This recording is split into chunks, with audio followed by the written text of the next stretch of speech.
Voltando então, agora vamos falar sobre os casos de inadmissibilidade da prova. E antes de falar sobre os casos de inadmissibilidade, eu preciso voltar a deixar claro, pretendo reiterar para poder não haver dúvida, de que a regra é a admissibilidade. As provas devem ser admitidas a menos que um caso claro de inadmissibilidade esteja presente concretamente. Como vocês podem observar, eu trago aqui as hipóteses em que poderá haver inadmissibilidade da prova. Eu digo poderá porque, obviamente, depende de um juízo de valoração sobre a incidência de um dos casos de inadmissibilidade. Então, o primeiro caso de inadmissibilidade da prova é a prova ilícita, não é? Eu não vou aqui, nesse bloco, detalhar a prova ilícita por um motivo bastante simples.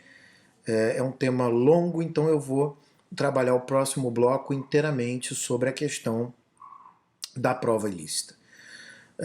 E, portanto, eu vou falar dos outros casos de inadmissibilidade da prova. Eu começo por aquele que está previsto no parágrafo 1º do artigo 400 do Código de Processo Penal, que são as provas irrelevantes, impertinentes ou protelatórias. Bom, em primeiro lugar, quero deixar claro que são conceitos diferentes, mas cuja distinção não é tão tranquila, não é muito fácil, né? A leitura da doutrina pode indicar certos conceitos um pouco nebulosos. Eu vou trabalhar aqui aquilo que eu penso sejam os conceitos mais adequados de relevância, pertinência e protelação. Então, provas irrelevantes seriam aquelas que, embora pretendam demonstrar as alegações de fato que são, enfim, objeto da prova, né, elas não são necessárias porque ou elas não têm o potencial manifesto para alcançar a informação, ou porque aquela informação, apesar de relevante, ela já está demonstrada. E aqui eu enfim, sigo a compreensão majoritária no sentido de que não são as partes que propõem a prova que devem dizer qual que devem justificar a relevância da prova. A priori, toda prova proposta, se não for manifestamente ilícita, se não for ilícita, ela deve ser admitida, a menos que o juiz justificadamente, fundamentadamente, identifique a irrelevância da prova, por exemplo. Então, por exemplo, para que um juiz indefira a produção de uma prova que, a partir da qual ou com a qual se pretende demonstrar as alegações de fato que foram feitas, porque o juiz entende que aquelas alegações já estão comprovadas, cabe ao juiz justificar que aquelas alegações já estão comprovadas. Porque não faz sentido que o juiz indefira uma prova que pretende fazer uma demonstração das alegações de fato e o juiz indefira pela sua irrelevância, porque já está demonstrado, mas não diga isso com clareza, apenas indefere pela sua irrelevância e no momento de sentenciar o juiz entende que não estava demonstrada aquelas alegações, não estavam demonstradas aquelas alegações de fato. Isso não faz o menor sentido. Né? Então cabe ao juiz deixar claro por que a prova é irrelevante. Não é? Prova impertinente é aquela que pretende demonstrar um fato que não é objeto da prova. Então, como se a parte pretendesse demonstrar alguma coisa que a priori não é objeto de julgamento, porque não é uma alegação de fato que precisa ser demonstrada. Então, nesse sentido, a prova é impertinente, ela não pertine, ela não diz respeito ao objeto da prova. E prova protelatória é aquela que pretende alongar o processo, tornar ele maior, desnecessariamente maior. É claro que as provas irrelevantes e impertinentes podem ser protelatórias também, né?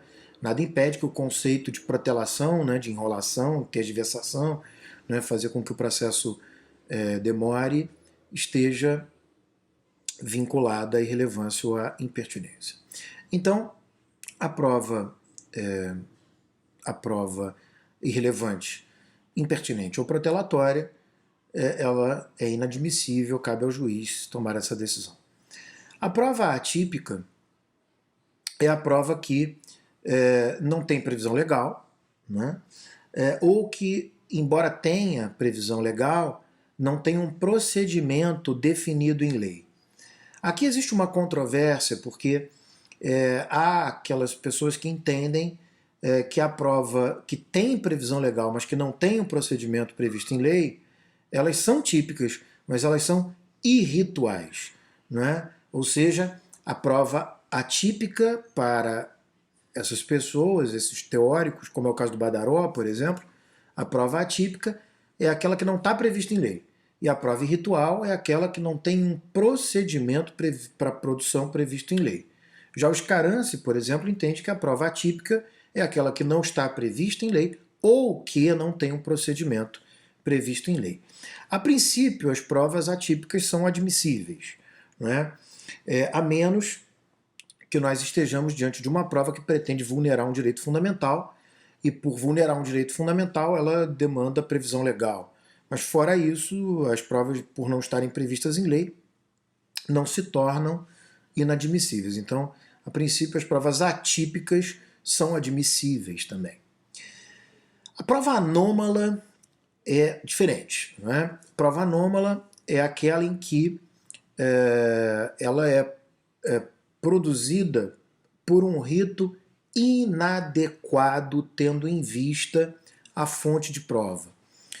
Então, se eu tenho uma fonte de prova pessoal, eu devo aplicar a essa fonte de prova, para extrair da fonte de prova as informações, eu devo aplicar a essa fonte de prova os meios de prova orais, né? Aplicando meios de provas orais, eu extraio da fonte de prova as informações de maneira adequada.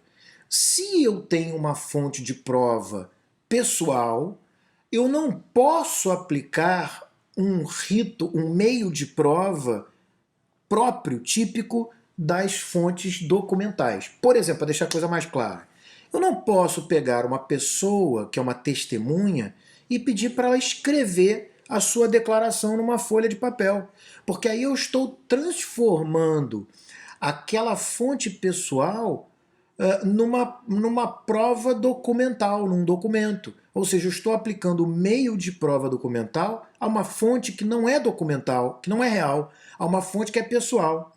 Essa é uma prova anômala, quando eu aplico o rito de uma prova em uma fonte inadequada, ou seja, é preciso compatibilizar a fonte de prova com o meio de prova. Quando eu aplico o meio de prova, o rito, né, o instrumento inadequado, eu tenho uma prova anômala e a prova anômala é inadmissível. Então cabe ao juiz indeferir, por exemplo, declarações escritas de uma testemunha. Por último, a prova emprestada é aquela que se toma de um processo em que ela originalmente foi produzida e eu levo para um outro processo no qual ela não foi produzida. E aqui a prova emprestada pode ser admissível ou não, porque não se pode ignorar a obrigatoriedade do respeito ao contraditório direto. Se eu tiver, por exemplo, diante de uma prova testemunhal, o contraditório precisa ser direto. Portanto, eu não posso pegar cópia de uma prova testemunhal e simplesmente levar para outro processo. Eu só posso fazer isso se eu garantir o contraditório com as partes no processo para o qual eu estou transportando. E garantir o contraditório naquele processo não é pura e simplesmente juntar uma cópia da prova testemunhal e fazer com que as partes falem sobre o tema. Não é? Na verdade, que fique bem claro, para que eu pegue uma prova testemunhal e conduza essa prova testemunhal para um outro processo, respeitando o contraditório direto, é preciso que lá na origem as partes tenham participado diretamente da produção da prova, mas não as partes apenas do processo da origem, e também as partes para o qual essa prova testemunhal está sendo emprestada. Caso contrário, eu terei uma violação do contraditório. Então, a prova emprestada ela pode até ser admissível, desde que respeitado o direito ao contraditório, o que implica dizer que as partes para o qual que são partes no processo para o qual essa prova está sendo emprestada devem ser as mesmas partes do processo em que ela foi produzida, ou pelo menos que tenha de alguma forma sido garantido naquele processo o contraditório direto. Caso contrário, teria aqui uma violação do contraditório, e aí a prova é inadmissível.